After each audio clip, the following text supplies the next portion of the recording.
Donc ça, c'est une photo de Tel Aviv hier soir. L'Iran a dit, l'Iran a fait. Je vous laisse regarder les dégâts qui ont été faits.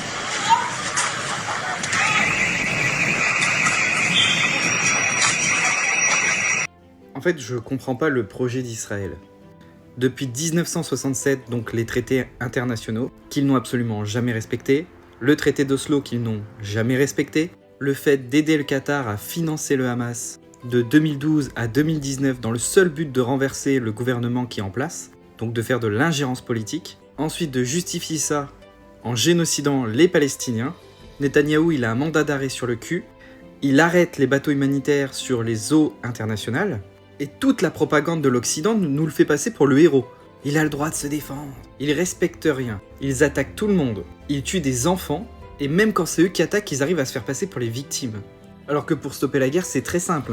Ils font respecter le mandat d'arrêt qu'il y a sur Netanyahou. Il est en Grèce actuellement. La Grèce, ça appartient à l'Union Européenne. Ils l'arrêtent, ils le stoppent. Et ça va stopper tous les conflits. Parce qu'ils sont quasiment à la base de tous les conflits. Et j'ai entendu une rumeur. Là, je vous laisse me le dire si c'est vrai en commentaire. Il paraît que si leur pays se fait détruire quasiment entièrement, leur messie devrait arriver ou intervenir.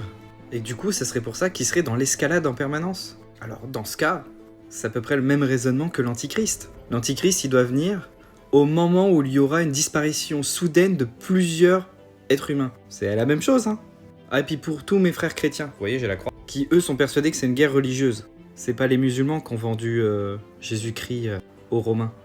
Juste comme ça. En revanche, les musulmans ils le considèrent comme un prophète. Alors partagez cette vidéo un maximum.